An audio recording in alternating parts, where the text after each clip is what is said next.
Hello, everyone. Welcome to another Ask the Trainer session. Yeah, we're together here, my friend Noseman and myself, Jonas Pilz, and today we are gonna answer your questions live. And I want to start by doing some housekeeping. So let me share my screen here. And we're gonna start with this nice little site.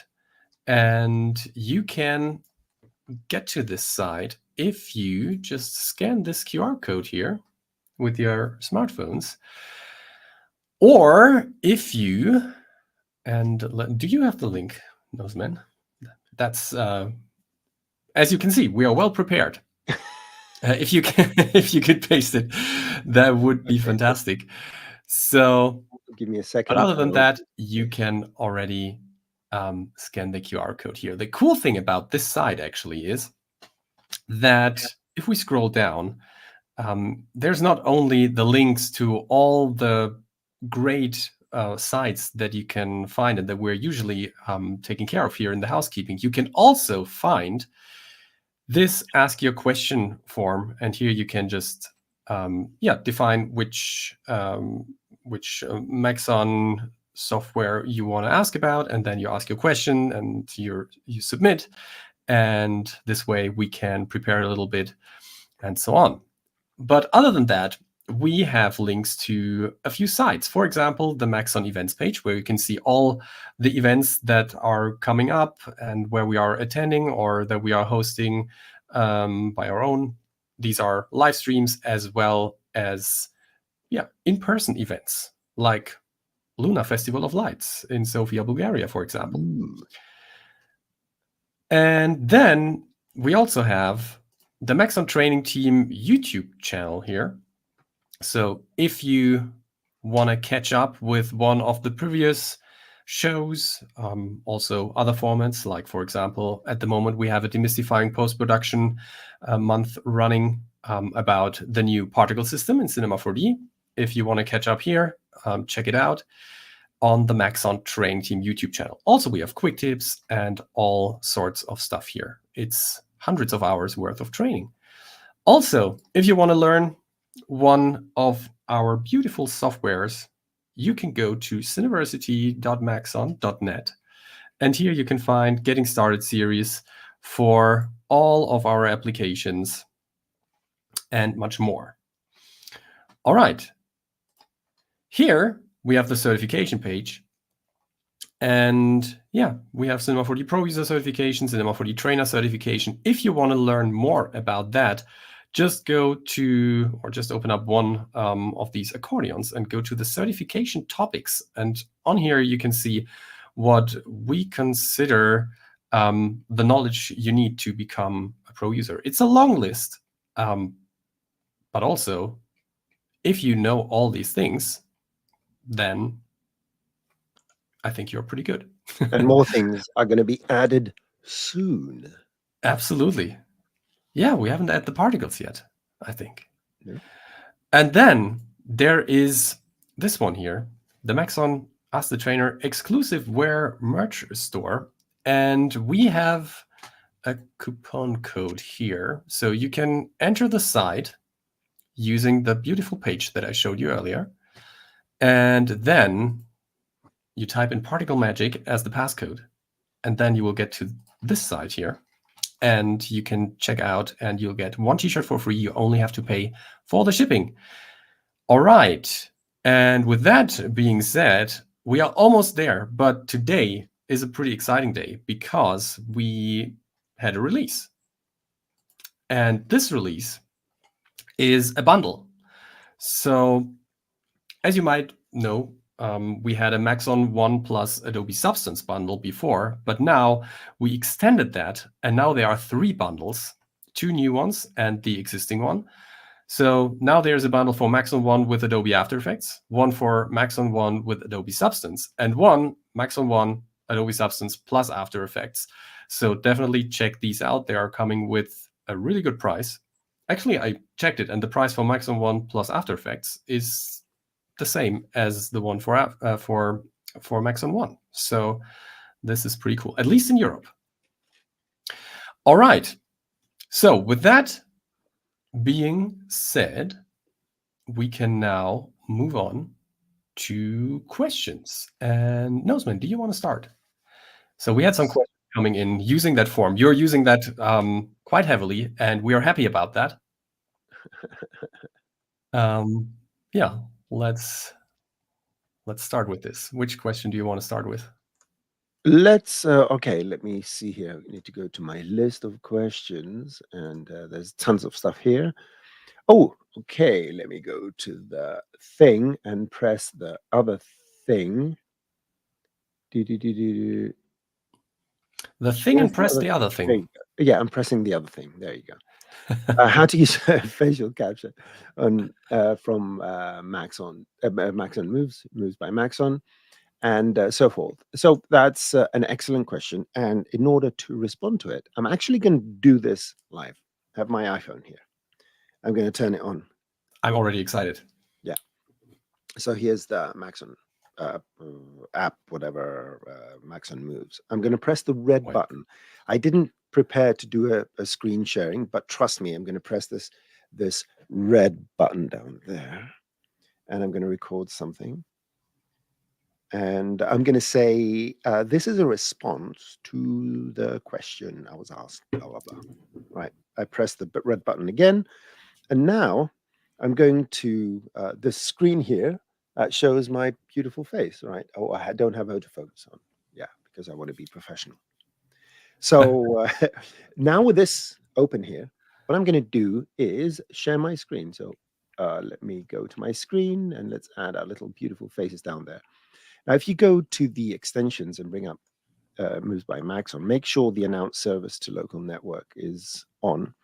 And on my application, there's a little Maxon logo, right? You will see down, there's a little Maxon logo. That little blurry dot right there is a little Maxon logo. You press that, and it goes through your network and finds the computer that is announced here. And in a few seconds, it will show my IP and all that on my screen. So just in case the IP is private, I press on that, and it starts downloading. There you go. And it just downloaded it, including the images and all that. It works with a local network, and generally, it's received quite a few improvements. I don't need this anymore. So I'm turning it off and putting it on the side. And now, if I just double click on this, I get my beautiful face. This is funny. And these glasses are amazing. Yeah, they are. They are. I press play, and that's me. Just now, the timeline doesn't change, so you can see the length if you select this moves by Maxon object, which has this thing underneath and the eyes underneath and whatnot. 261. So just go and type that. Maybe there's a button that does that. But here is me and my excellent performance. Now, here is the thing that trips over a lot of people, and it tripped me as well. What you will see is a bunch of blend shapes, and these are percentages, right? You can see those are percentages. Now, there are ways to figure out what these poses are. These are internal poses that the Apple AR kit uses in order to standardize what the extreme pose of each of these poses is. And you could find them online, or some people have actually created these things. I'm going to go and just type AR kit. I'm going to bring it in my screen in a second. AR kit poses. Right. So AR kit, you go, you just look down here. I think I have it in one of my bookmarks because that's silly. Let me just bring up that bookmark here. Oh, come on, Windows. I'm not very fond of Windows. So somewhere here I have AR kit. I'm looking for it. Do bookmarks. AR kit, AR kit, AR kit, face capture. There you go. So let me just copy this and paste it in the comments for anyone that wants to find it. This is a visual guide that shows for each and every one. So this is Apple's website. It says, I blink left, right? When I say I, not me, but I. And here you will see that we have this name, I blink left, and then and so forth. And these are the poses. If you click on any one of these, you're wondering, what does cheek squint right looks like? And you click on that. This is what it will looks like. It will show you a descriptor of what this particular pose is. And well, this is not one of the very visible ones, so I should have selected another one. Nose sneer left. There you go. So this is the nose sneer left. And you will find these LM mouth and nose sneer left. And at this particular pose, my sneer left is 30%. And this is data that's coming in from the file. Now, here is where you need to understand the difference. The AR kit brings in two streams of data. One is the geometry, which is coming from my scanned face from the iPhone, and the points move around to create my poses.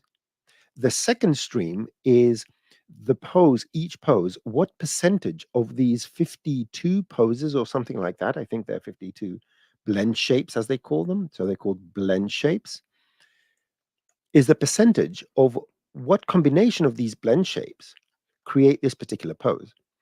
Where the confusion happens is that most users believe that these two things are interconnected. No, the point stream where each point is going to be depending on the pose, where let's say the tip of my lip is in each frame, is totally ignorant of the amount of mouth close, for example, that changes here. These are just two independent streams. One describes this, and it's basically just point level animation that's been stored by the AR kit. And the second one is a values which you can use to animate any of your characters. And you can do it either directly. So, for example, you can just make a very simple uh, character. So you make a cube, you put the cube here, you make another cube, and you make it into a mouth. And you want that mouth to open and close in the same way that I'm opening and closing my mouth. Well, for that, you need to use some sort of espresso, and you go to Programming, Espresso, and you can drag this in here, and you will see there's a lot of data down here: blend shapes, brow, cheek, mouth.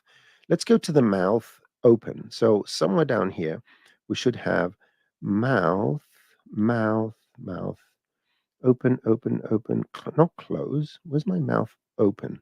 Can you see an open?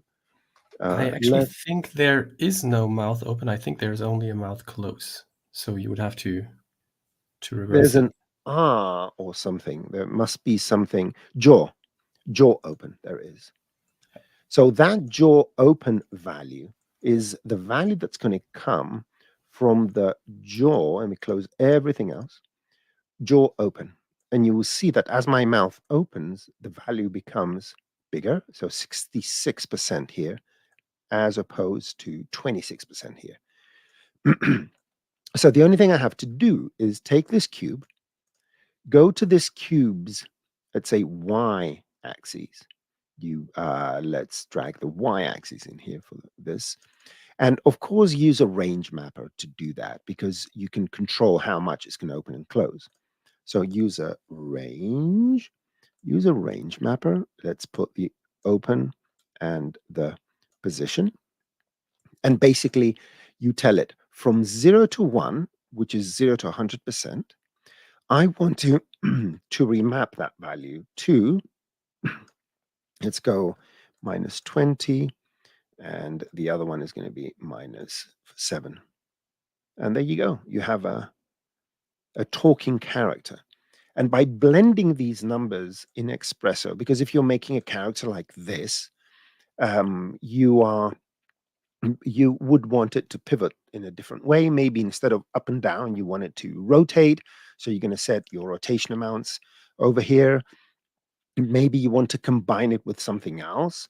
I can take the pucker, for example, the ooh, there must be, there's a value, something here it's called pucker, I think. And right, I'm not going to bother with this. Where the lips move forwards, or you go to the jaw, jaw left open forwards. There you go. So I can take the jaw forwards. You can drag it on here, and I can link that to the Z of my object. So go to the position of the cube, drag the Z. So now we are controlling both the Y for up and down and the Z. Let's do this and just change your values here from 0 to 1 to go from, whatever. Oh, okay. He's a bit. But in any case, you get what I mean. So now we're using those values to do the animation. And it's a very abstract character, isn't it? Yes, it is a very abstract character, indeed. Yeah, it just needs. I do have an example of another character here that I can show. So there you go. He's talking now. Share, please. So I once worked on this little beast character from our sister company BlueBeam, and did some animations for them. But then I thought, let's do a test with Maxon Moves. And yeah, here you can see my face. And I pretty much did the very same thing that Noseman just did, and connected those blend shapes with the character. And here is the espresso that I created. So yeah, I also use the head rotation because it's also coming with a head rotation, as you can see here. So whenever you have your iPhone in front of you and you just rotate your head or spin your head, nod and shake and so on, it will be reflected. And this can be moved over as well. And then I just did very basic stuff here. So jaw open is jaw Y in the rig. Then jaw left right is also something that I mapped here.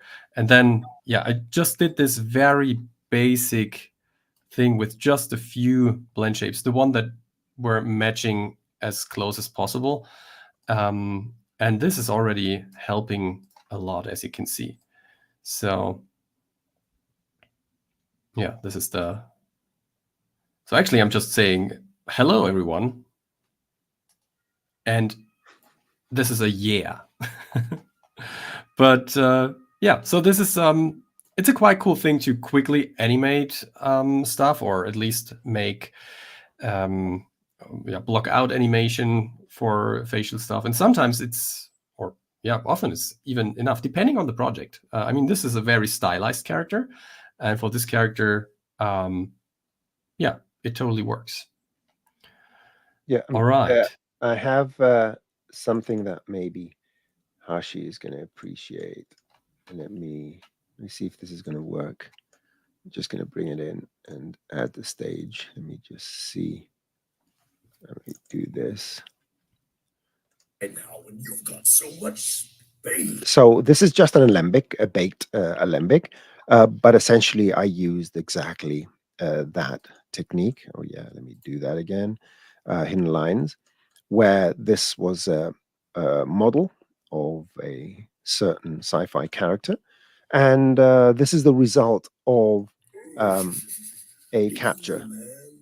I really need a place to crash right now when you've got so much space. Yeah, and the final render is much better because I've got subdivision and all that. But in any case, yeah, that is the way you would work. I was looking for the actual file with the espresso, but it looked just like Jonas's, a bit more complex because I had a lot of different things going on. But in any case, yeah, this is how you would do it. Now, there's one more element to this, and let me just close this. One more element to this. If you want to use this mesh here, then things are different because this is a PLA animation. And if you want to adapt another person's face and so forth, what is incredible about this, though, and I did some tests in the past. First of all, you can make it into a quad mesh just to clean it up, right? Removes the triangles. And that's in this moves object. Because this mesh is surface stable for all models. So Apple, when they scan your face, they overlay a particular mesh. So regardless of whose face you're scanning, the tip of the nose is always the same polygon.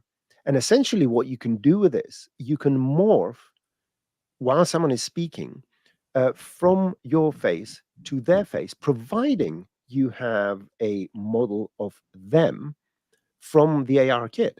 So you can just quickly scan, get the base model in a neutral pose, and take a still frame of that as a model of anyone. And you can apply, using the pose morph and the pose deformer, the speech animation using relative morphs. That is something with the help of Orestes Konstantinidis I did.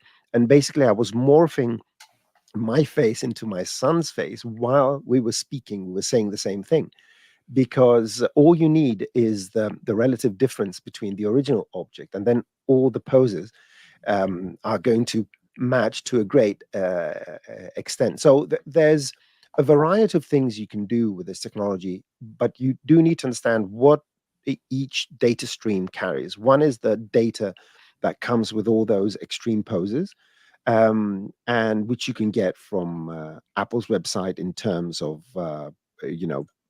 what these look like. So, and you can always choose a subset when you're doing with this character here. We're using 2 of these morphs. Depending on how simplified your character is, you may use 1, 2, 3, or something like that, depending on the abstraction level. But yeah, it's just a very interesting thing if you want to do these kind of things.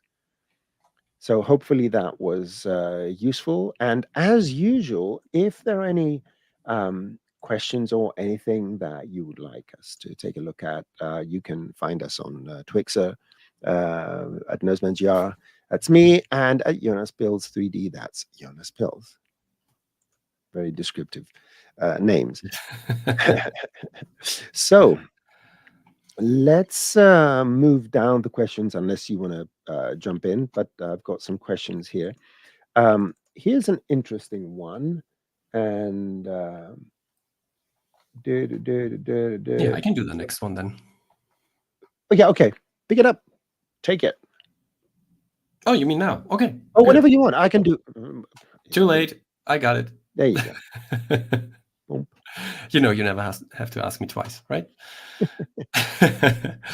So the question. So actually, there were 2 questions.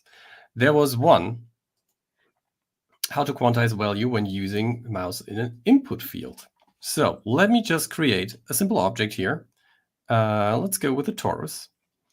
And let's say we want to adjust the radius. And as you know, we have these sliders here, but we also have virtual sliders when you just click and drag to the left and right. So here in the numerical input field. So numerical input fields are virtual sliders as well. But now, what if I want these steps to not be like 1 centimeter, but 10 centimeters? Then I can hold down the Shift key, and now it will scale 10 times faster. Well, not scale, increase the radius and decrease the radius 10 times faster, because we are using 10 centimeters as the step here. And the same thing goes for divided by 10. So if you hold down the Alt key or Option key on a Mac, then you can just go in 0.1 steps. So this is how you would do it. All right. Now we have another question. Another question that came in using the form, and I really liked that one. So with the latest update, are we able to use and modify substance files in Redshift Node Editor? Can we make the Sound Effector work with changing attributes for SBSAR files? Well, yes, there's a trick how you can do that, and I'm going to show you that. So first of all, let me open up the asset browser. The asset browser definitely is my go-to window here whenever I want to add a texture or a material. So I'm just going to type in substance, and then I have all these substance archives. So Cinema 4D is also shipping with some substance archives. If you don't want to search for them, they are in the materials and down here. This is where you can find all the substances. And the cool thing about substances is that they tend to look pretty good, but at the same time, they are procedural. So you can change parameters. So in this case, you could change all the colors here, or you could increase the burnt metal amount. And let's say we want to control this or steer this by the Sound Effector. So let me show you how you can do this. So the first thing I'm going to add is a matrix object. And the matrix object, I'm just going to set it to linear, and we just need one clone or one matrix. Let's put this aside here, and let's first make sure that the Sound Effector is working. So the next thing I'm going to do is I'm going to add a Sound Effector. I make sure that the matrix is selected, because this way there's going to be a connection between the two, and the Sound Effector will have an effect on the matrix object. So then I use sound. So this is the Sound Effector. And now I have the Sound Effector, and I just need a sound. So let me load a sound. And in this case, I'm just going to search for an MP3. There we go, desktop, funk groove. I don't know if you will be able to hear it. Can you hear that? No. No. All right. All right. But the thing is, down here, you can see that the graph is reacting. And we can set a probe here. So let's say I want this area to be probed. And then down here, I don't want to get the frequency, but the volume. So now it's reacting to the amplitude of or volume of this frequency here that I'm probing. Good. Usually it's quite jiggly unless you bring in some decay. So usually I just add a decay of 1, and then you can see that it's like starting very fast, but then it's slowly going down. All right. And now I want to use this movement here to steer the material parameter. So you cannot directly use the Sound Effector in a material parameter or in any other parameter, but you can use this workaround, go with a matrix object, and then read the data, like the Y position, from this matrix and write that into a parameter. That is possible, and I'm going to show you how you can do that.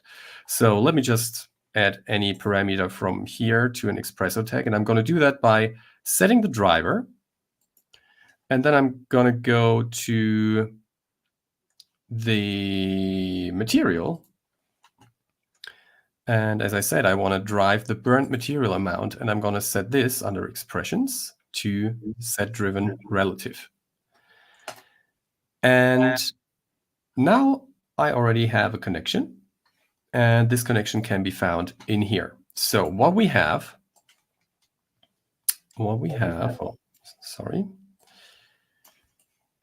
is this.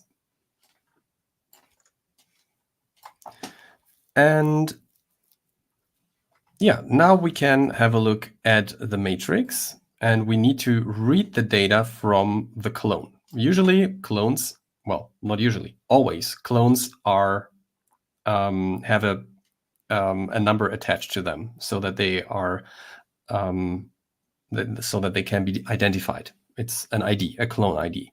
And for the first one, it's always 0, because programmers start counting at 0. They don't count 1, 2, 3, they count 0, 1, 2. right? And that's how it works, in software. So what I'm going to do is here, when I right click in the Espresso editor, I can go down here to motion graphics and I can get a data node. And I'm going to read from the matrix.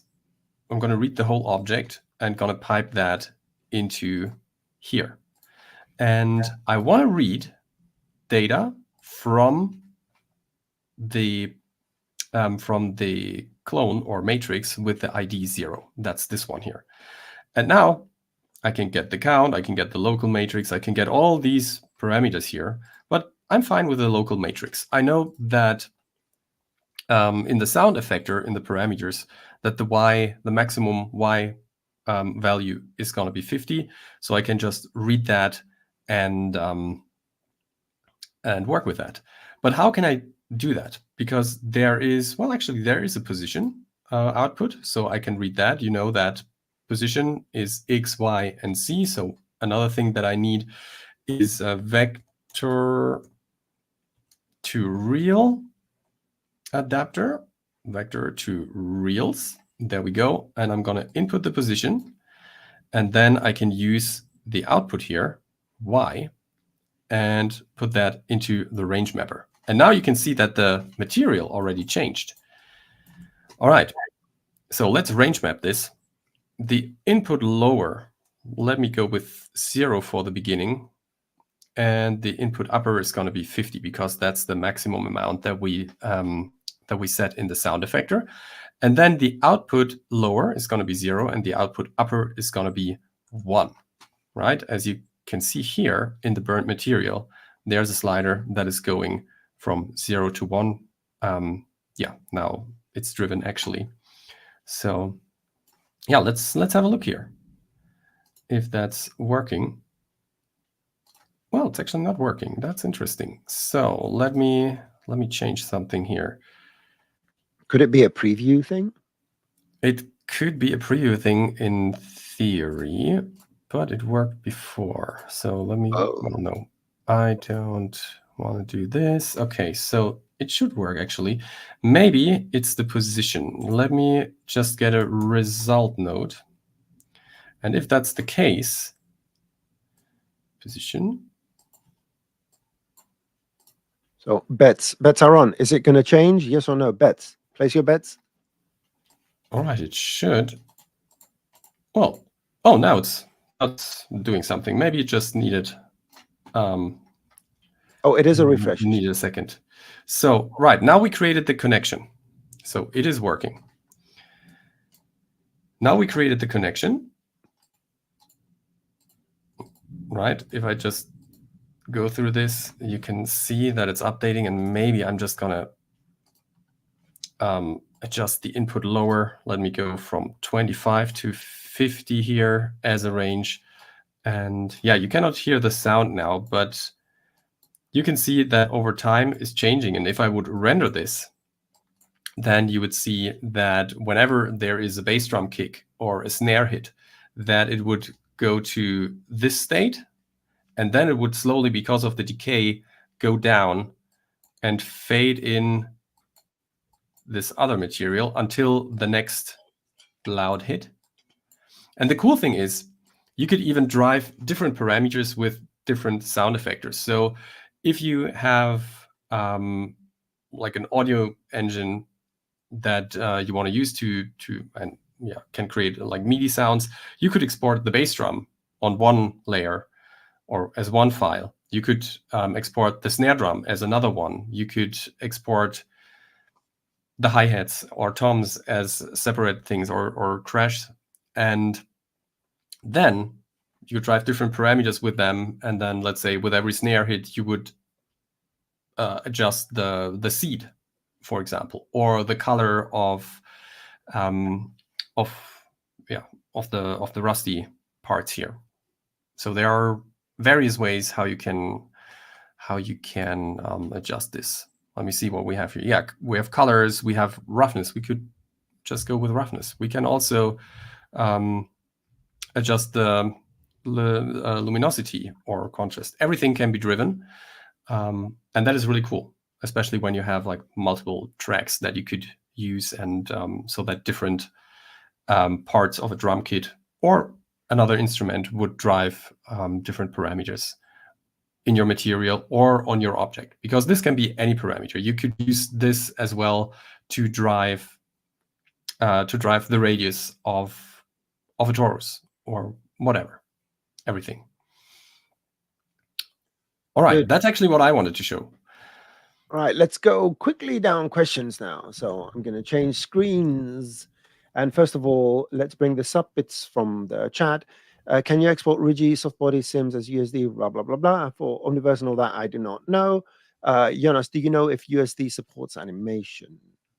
It should support animation as far as I know. Yeah. In some cases, it's advised that you put any animation under a connect object, so that you get an animated single object. I haven't tried this with USD, but in any case, if you use a cloner with a cube and things are sort of moving around using some sort of, I don't know, random effector, and the random effector set to turbulence. So this is dancing around.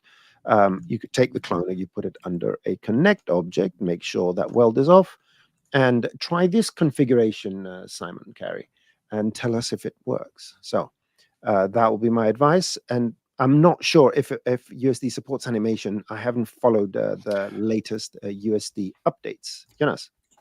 Yeah, it does support animation, definitely, because there is an animation range parameter in the export settings. Okay. What animation is it? So it could be the type of animation. In some cases, you may have to bake down to keyframes if it's procedural animation or something like that. But between connecting the objects and doing a bake on the objects and so forth, you should get a good alternative to do that. Okay, let me go down the list quickly. Can you show how to do liquid particles? Unfortunately, no. You can simulate, you can make things look like liquids and all that, but we don't have the necessary cohesion between particles. We don't have that kind of interaction to create convincing liquids. Other than that, just make a particle simulation that flows nicely, put it under a volume builder and a volume mesher. I'm quickly going to show that. You just create a particle emitter, you create a turbulence, you change the turbulence parameters. Now we have a particle simulation, so water in space. You take, you make sure you have a few more of these, maybe a couple more zeros, and you take the particle group and you put it under a volume builder and this under a volume mesher, and you apply maybe some SDF smoothing with one voxel and maybe tell the particles to be a bit bigger. And now you have something akin of a cartoon fluid simulation. That's what I did. I made a cartoon fluid simulation. If you have gravity and all that, but dedicated tool to do that, we do not have. I'm sorry. Let's go down. Hashi, Scott, hi everyone. So glad that you joined us today. What was the question? I don't know what the question was. Maybe it was answered. Okay, this one. There are no. It's a simple question, but it's a very interesting one. And there are a few ways to attach objects to particles. So let's go and create a particle simulation. There you go. Fantastic particle simulation. One way to attach objects is to use a cloner. Good practice is to tell the cloner to use a multi-instance. Set it to object, drag your particle group, not the emitter, in here. And now anything I put under here, for example, a figure, is going to be cloned. There you go. So we get clones. And all the parameters, if you add spins and whatnot, angular velocities and all that, they're going to propagate to your particles. Now that's way number one. The other way to do it is to actually go to the particle group and assign a render redshift object tag. The redshift object tag, by definition, is disabled. You can do the optimized spheres and render a lot of stuff, right? So you can just render a lot of stuff here. But you can always use in this tag what's called a custom object. And for this custom object, let's go and get something different. Figure, because the figure is a compound object, I'm going to put it under a connect object. And then let's see if this connect object will do particles. And it does. So adding it here will also allow you to render objects. And if you want to have multiple types of objects, then you can choose between a cloner or other methods and so forth. So that's how you attach geometry to the new particles. Good. So let me close this. No, it's not up, and so forth. Close that. Feels like I'm back. I don't know if you noticed, but I was gone. Oh, you were not missed. I don't know what that means. I didn't realize. Okay. Oh, that's great. No, there's a thunderstorm outside at the moment, and okay, if we lose Jonas, maybe when next time we see you, you're going to have curly hair because you got hit by lightning. Exactly. So, Greg, please send me a scene. At Noseman GR, send me a scene and we can discuss this offline. Let's go down here. Questions about subscriptions and money and all that, I do not do. Let's move further down. Okay. Henry, question. Is it possible to create a custom color theme preset in Cinema 4D? Indeed, if I understood your question correctly. So with any kind of material we create, any kind of material, where we have color swatches down here, right? You have these, whatever we use color in Cinema 4D.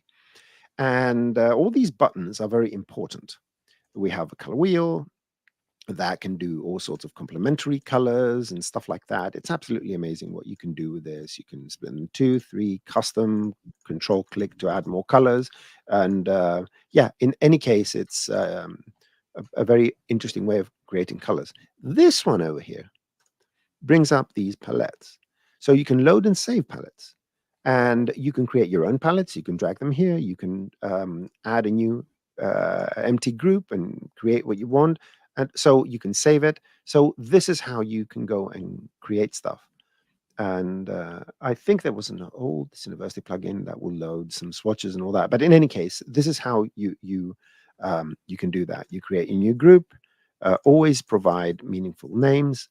And here's your little group here, that little thing. And then you can start, I don't know, selecting various colors and dragging them in here in your little groups. Select another color, maybe this one, drag it in here.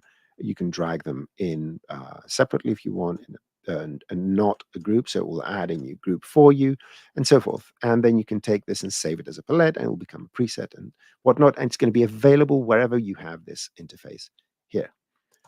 Okie dokie. Another question asked. Oh, right. Let me go to the list now. So I'm going to go from the chat to the list and so forth. There's an interesting question. All right. Let's start with this one. Let me see. Let's go here. Banners. Anyway, I don't remember if I did that, but let's show it. Modify objects one cloner at a time. So you have a cloner with cubes, and I like to move my cubes up 100 centimeters on the Y, but I don't want them all, but I want them. There are a few ways you can do this. I have this configuration of clones here. Let me remove that. Just a cylindrical, circular one. And if we want to address cloners by themselves, the one way to do it, and I'm going to go add just a plane effector with the 100 centimeters here. And in the fields, the main way to address different cloners is the step effector. But what it does, it divides the minimum and maximum value across the count. And each one is going to receive a portion from 0 centimeters to 100 centimeters. What you could do here, one of the things you could do if you go to the remapping is go to the contour mode and set this, let's say, to curve. And if you, first of all, right-click, reset it to make it very sharp, you can make this teeny-weeny little one slice. If I zoom in here, I'm using my 2 key to zoom in.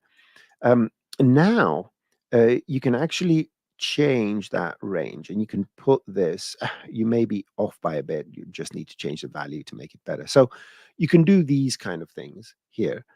And just make sure you go a bit slower, because if it's too fast, there you go. I'm just going by 0.1 and then the next one and then the next one. Now, other ways you can use formulas as well, because the formula, let's go here and add a formula field. You can use ID equals 1. There you go. So that is ID 1, and then 0 is the previous one, and 3 is another one, and so forth. And you can probably concoct some sort of espresso setup here with strings to increase this if you want to animate it, or I guess I don't know. You could just use the time, right? Mm-hmm. If you use t. Okay, so let's ID go. equals t. ID equals. that maybe needs to be truncated. So ID. Yeah, but the slider equals. Yeah, divided by count. So ID divided by count. And if you want to find out, you go here, variables, and there's something called count. And I think this may do something. No. I think what you want is actually like the ID equals and then it's trunk T. Okay, you just go right click on the formula, go to show help, and it will bring up this page. And somewhere up here it says formulas. Click on this. And here are all the formulas. And you can use these formulas to do that. But in any case, depending on how you want to control this, there could be a different way. Now, one little detail here, okay? First of all, let me see. Oh, delta time. There you go. Maybe I can put the delta time less, make it 0.3%. Yeah, the problem with this one is that it's only so only when the time is like a full second, then it will do the thing. That's why you have to truncate the digits after the point. Look, the decimals. Look at that. It's going up one by one with time. Yep, I can put the D here, which is delta time. D is multiplied by this and make this 500%. It's going to go faster. There you go. Now, if you don't want these to go up instantly, there's only one thing you need to do. You don't need to change the code. You can go here and add a delay effector. So although you are pushing it instantaneously within the span of a second up, the delay is going to allow that to happen in a more delayed way, and even do that, boink, boink, boink, right? So there are a few ways. If there's something very specific you want to do, don't forget to contact these two fantastic people, that guy and the other guy, and send a scene or something like that. Now, talking about scenes, there was a question in the form where may I interject here? Yeah, there might be a third option to do this with a inheritance effector. I think I've seen Lionel do this in one of the previous live streams, and the situation was like a lower third, and the amount of, or the count of characters, of course, differs with every name. And he found a way using the inheritance effector to make the speed of the animation the same per character, but then automatically like adjusting in total length based on the length of the name. So the inheritance effector would also have a way in it to do that. I'm sure there are at least 400 different ways to do that. So, it is. Then I'm at least not aware of 395. I can try. I can try one day and see how many different ways can we do to do that. Absolutely. Well, that's a nice challenge, actually. It is. Maybe espresso, maybe something like that. Okay, moving on to another question. How to make particles decrease to 0 with respect to time. Okay, Respect to time is a bit, it's a wide. Time for particles can be frame time, scene time, age, or anything like that, but the principle is the same. I have, let's say, 10 particles per second that I'm emitting from this emitter here, okay? And I want my particles, let's go 300 frames, to become smaller. Now, the basic emitter emits particles with a certain radius, but we can totally override that. And the data mapper is what we're going to use to do that. And basically, the data mapper allows us to map an out property, so what we want to map, in this particular case, the radius, to whatever input property. So age could be the particle age in frames. Maybe it's the particle's lifetime, but this requires the particles to have a death time. So let's go here and say, let's tell the particles are going to live only for 50 frames, right? I'm sorry, particles, but that's all you get to live. And you will see that 50 frames later, they start dying off. Now, the data mapper, I can take their lifetime percentage, for example, which means that whatever age, even if some particles have a variance, it can be a huge variance, right? 40. So now particles are going to be between 10 and 90 frames. This becomes the middle, and you take this and you subtract it for the minimum and you add it for the maximum. And this is what we call the spread. And what's going to happen here is that various particles are going to die earlier and others are going to die later.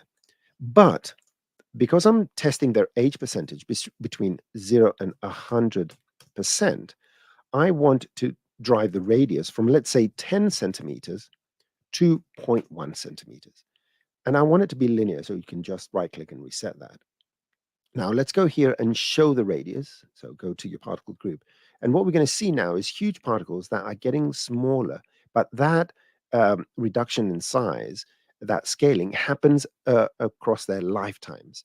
So just before they die, they're going to be 0.1. And when they're born, they're going to be 10. And of course, you can go and make them become bigger and smaller and bigger and smaller and do all sorts of interesting things. So that is how you go by time. And again, you can go by scene time. You can do various things. You can do it instantly with a condition and so forth. So there's one thing that I want to add here. So if you go, let me quickly share my screen. Oh, it's the first time I'm sharing my screen after the thunderstorm kicked me out, and nobody noticed actually. So I wonder why I'm here again. However, so in the asset browser, I'm bringing up the asset browser again. So, I mean, you know that we had a particle release, but also it's not just a very great and sophisticated system that you can create particles with. No, there is also in the asset browser, let me just go to example scenes and features. And if you go down to particles, then you can see all these scenes here that have been created by Daya Tsukbrain, actually. And he is going to be our guest at next Monday's Demystifying Post-Production. So he is going to dive into some of these particle presets. And I definitely want to encourage you to check these out because there are some really cool ones. One of my favorite ones is the arrows here. Look at that. And arrows shooting, and then the cool thing is the wiggle in the end. Yeah, you can do all these crazy things with it. In this case, one thing that I didn't know before I watched that scene was in the cloner, when you clone onto particles, you can map the animation of the clones onto the age. And what's happening here, for example, is that the age of the particles is constantly set to 0 until they hit the surface. And with the where is the collide? So there is a collide, I think, somewhere. I'm going to make with the collide, breakdowns. I'm going to make breakdown videos for all these scenes over the next month or so. So yeah, for go into details as yeah. At far. some point, he's switching the group, and I thought he would do that with a collide. At least you can do with it with a collide. You just go to the other group, and then you can trigger the age going forward, and then with that trigger the animation here. There's a ton of stuff you can do with these things and switching ages, and I think. Oh, he's doing it with a stick, not with a collide. With a stick. Today's quick tip. The quick tip that came out about an hour ago is about using something about lifetime. I forgot what I did. Anyway, but it's about lifetime and adding randomness. That's what happens. Using a condition. That's what happens. That's happening to trainers. No, that's what we happens. Also don't know everything, and sometimes we have to watch our own tutorials to remember the stuff. That happens when you approach 60, Jonas. No, it happens when you are past 30. Okay, we've got about 2 minutes up to the hour, and I know that you're a very busy man. So let's very quickly jump into this. Unless I'm going to steal the screen for you. I'm not even going to ask for permission to do this. So the question here is, how can I create a transition effect where a water droplet morphs in another object using pyro particle systems? New symbol for this? No, I'm not going to do it using pyro system. So we can do things morphing from one thing to another. Like this is a sphere that transforms into a human face, but at the same time, it transforms the material as well. So you will see that when this starts changing, the human is, I don't know, pink, and the material, the other thing, is still a sphere. And you can do that with certain effects. And that's not even that, so hard to do, right? So let me very quickly set this up from zero. There's a trick I do with these kind of things. It will work in most cases, but you may need to do some manual tinkering. So I'm just going to use a generic bust here. So we have this human over here, and here's the topology. Now, especially with morphing, you do need the same topology. So if I were to make a sphere, I would actually take this object here, remove these materials, let me hide the other one. I need to find a way to make this spherical. So the first thing I like to do is let's quickly smooth this and press Shift instead of Alt. Sort of get rid of the stiffness. Now, I'm not going to totally do that. I'm just going to make it. That looks like. That looks like a. Well, actually, I don't know the name for this animal in English, but.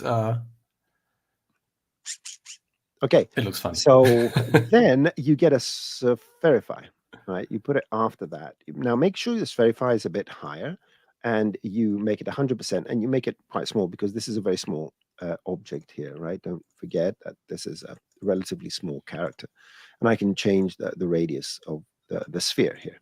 Okay, so now we have this sort of spherified object, and by moving the spherify, you can sort of control where the stretching is going to be. The spherify is actually a very interesting thing. So now I have a sphere that has the same topology. Right, that's amazing. Right click and current state to object, and take this, put it under a null, hide it, and show it to your friends to freak them out. And we have the face, and we have the drop. Now, what do we do? Well, we go to the face or the drop, whatever we want, and we go and add from the rigging a pose morph. Boink. And the pose morph, we're going to morph the points, remove pose 0, because usually this is for you to manually go and change it. And just go and drop the drop. See what I did there? Absolute. And then you can take this and hide it. We don't need that anymore. And what's happening now is that we get this morphing from one to the other. Actually, that's funny. And you could link that to a sound effector. You can. Okay, so set it to animate 100%, and then go and add a morph deformer. And the reason we're adding a morph deformer is that we can't add fields to tags, but we can if we take a morph deformer and make it a child here. Immediately the morph deformer is connected to this, but it has a field. So you can go here and use a linear field, make it, let's say 2, and now you have this thing that passes through. At the same time, you can make this high resolution. You can right click and add a vertex map. Go to the same vertex map and add your field. And now you have a mask. When it becomes a drop, it's 100%. When it becomes a human, it's 0%. You can create two materials and use a material blender to blend them using the value from the attribute. And the last thing you will have to do, I'm just going to pull this up here. I'm going to turn off the subdivision surface for speed sake, is go and add a, drum roll, Jiggle Deformer, which I can never find. That's why I want the drum roll. Jiggle Deformer. Why can't I Everyone find loves it? the Because Jiggle it looks- Deformer. Everyone loves the Jiggle Deformer. Make sure the Jiggle Deformer, you remove most of the structural. And just go here, move this to this side, the linear. But yeah, the jiggle is on. It won't update. You have to press A for it to update. You have to press animation, right? Don't forget, if you add the jiggle, you won't see any changes. Now I'm going to go here. It's playing live. I'm going to go add a keyframe on X, go to 90, add the same keyframe, go to 45, and put it on the other side. Do this, turn on the jiggle because we're going to animate now, and you get your character that's animating from a droplet into whatever else you want it to be. And That's bada cool. bim, bada boom, done. Let's see what else. All right, a quick one. I have a quick one. Can I duplicate UV tag to multiple objects at once? Yes, you can. I don't know what your expectations are, but let's say we have 100 cubes. Let's go here and create 10 by 10 by 3. Anyway, we have a lot of cubes. Make it editable. All right, good. Now let's take all of them except for the first one, make them editable. Now let's make this editable. Let's select all these. And I want to take this UV and put it on all the others. Well, if you make everything here, if you select everything and make it a child of this, there's a command, make it a child. There's a command. If you right click, copy tag to children, and it's going to go whoop, and add that tag to all the children. So that's how you do it. Bada bim, bada boom. What else? Tell me, Jonas, how are you doing? The time? Yeah, we can do one more question, and then One more question. then we'll wrap up. Question. Okay.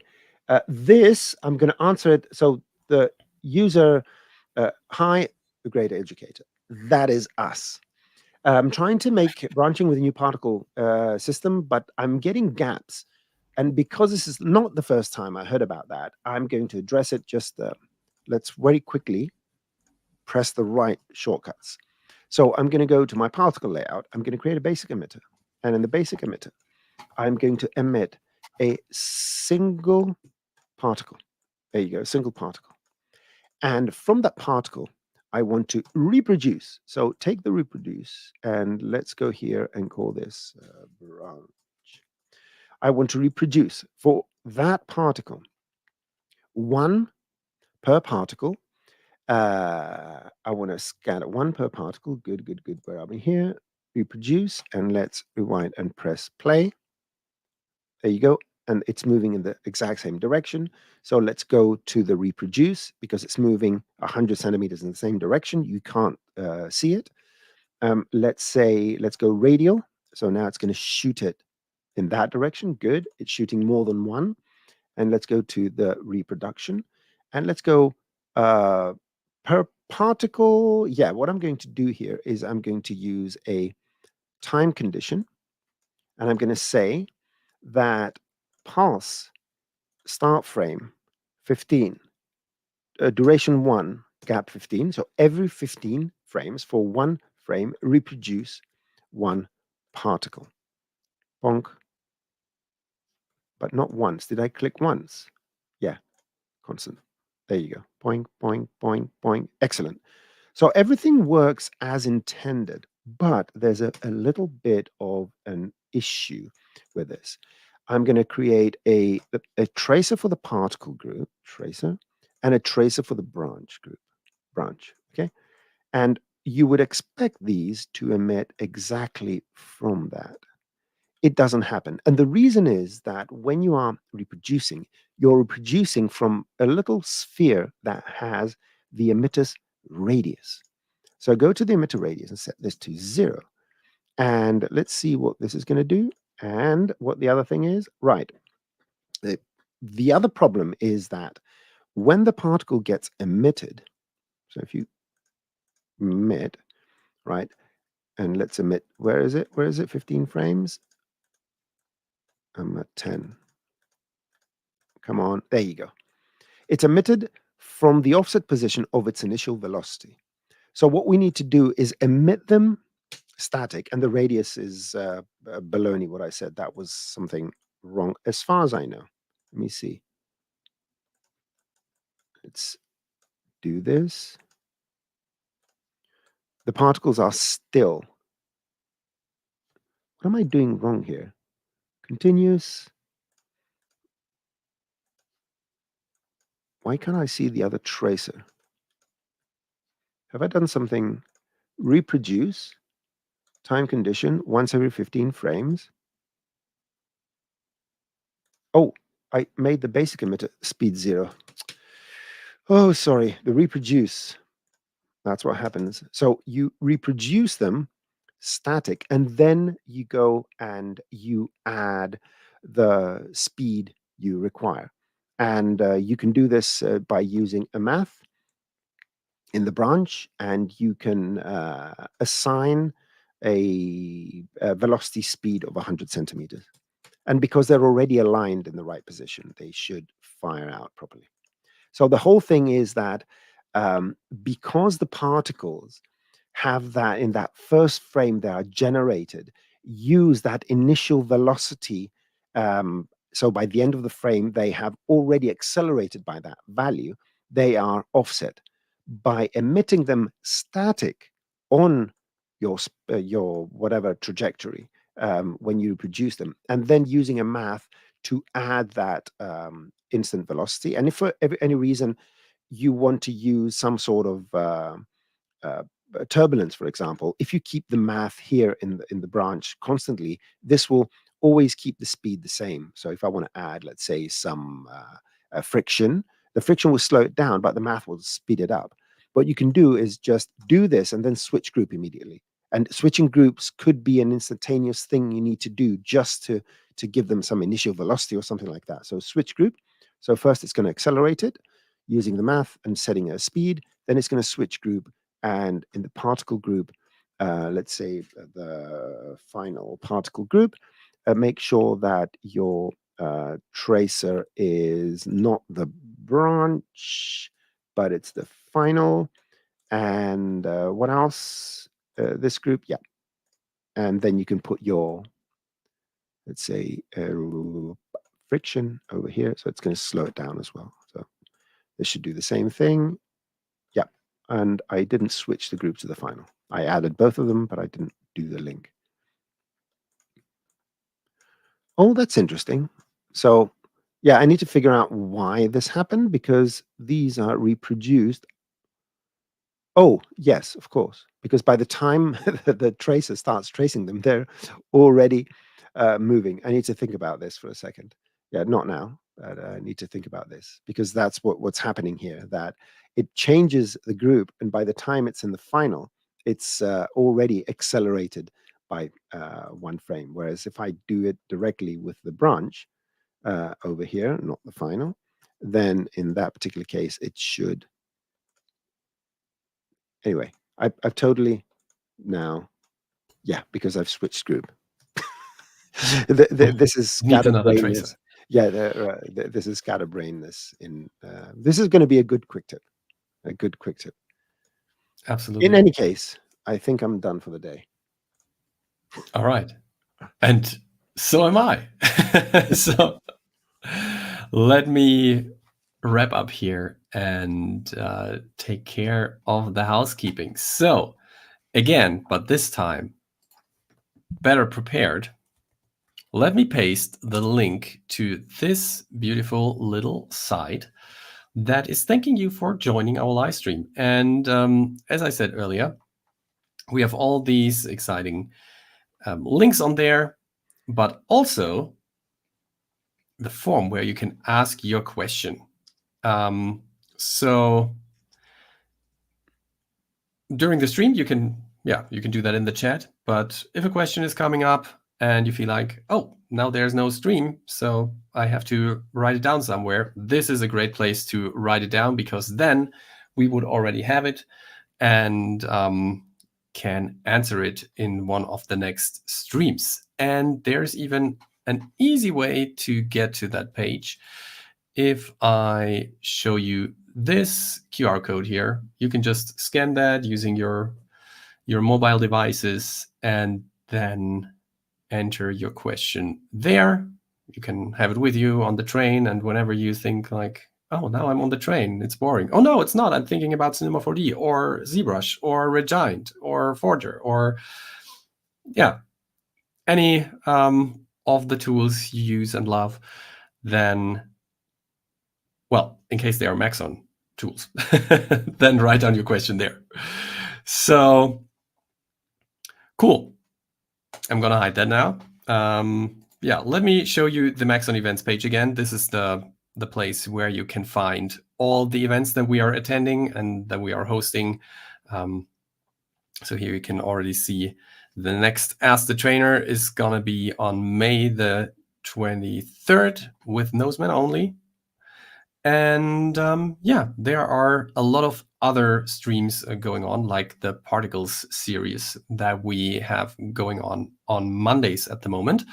So join us next week. We have Derja Öztürkbrain as our guest, and he's going to go through some of the incredible particle presets that he created for the asset browser. Yeah, if anyone doesn't know Derja's work, shame on you. It's amazing. It's really amazing. And he's a great guy, really good friend. Yes. So the next thing, in case you missed anything, or you want to catch up with this stream, or with this Monday's stream, or last Monday's live stream, or any of the Monday live streams that we ever did, then the Maxon Training Team YouTube channel is the place to go. And here you can find all these things, plus more, for example, quick tips and even more stuff. Then there is Cineversity. And on Cineversity, you can find all sorts of tutorials. I love all the Getting Started series that we have for all of our applications. And also, there are tutorials Noseman recorded about particles. That was a link. Actually. The link I provided is the one that goes directly to the particles. I'm not. Okay, perfect. No shame, directly to my stuff. Yes. Oh, and by the way, just I need to make a note here that I realize what my mistake is with this branching and so forth. There is a nice solution, and I may incorporate it in one of the next tutorials or quick tips. Perfect. Right. So the next one, if you're interested in pro user certification or trainer certification, just click the link on the Thanks for joining our live stream website. It's below the form. And here you will also find the list of certification topics. Go through these and have a look at them. See if you know everything, and if yes, consider becoming a certified Cinema 4D artist.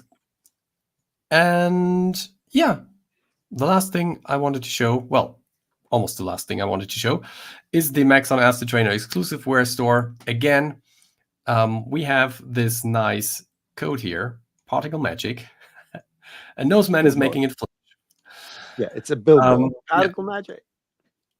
Yeah, you just type that in when you enter the site, and then you will get to the t-shirts, and you can order one t-shirt for free, and you only have to pay for the shipping. All right, and the last thing is, again, I announced it earlier, but we had a release today. When you go to products on our website and Maxon One plus Adobe Bundles, then you will get to this side. And you may have noticed that since half a year, we have a bundle that was Maxon One plus Adobe Substance. And now we have 2 more bundles, Maxon One plus After Effects and Maxon One plus Substance plus After Effects. And they are all coming with a really, really good price. So check them out. And with all that being said, Can I ask for just 10 seconds before we close this off? Some of the questions contain links that are neither, let's say, YouTube or something like that. I do not click on links that have hex code. And I know there are a lot of cloud storage services and all that, but I don't, unless it's something I know what it is and has a Cinema 4D extension and so forth. So don't, in some cases, I'm personally very apprehensive to click on anything which it's not recognizable and it's a string of numbers. So forgive me if we didn't ask your questions. And we can't get to all the questions all the time. So bear with us. We try to do the best we can. And thanks for your participation. Thank you, everyone, for being here. And thank you, Noseman, for answering so many questions. It's always my pleasure hanging out with everyone. And see you next time. I hope we will see each other on Monday. Cool. See you, everyone. Bye-bye. Goodbye. And now I have to find the end screen. Here we go. Now again. Goodbye. Bye.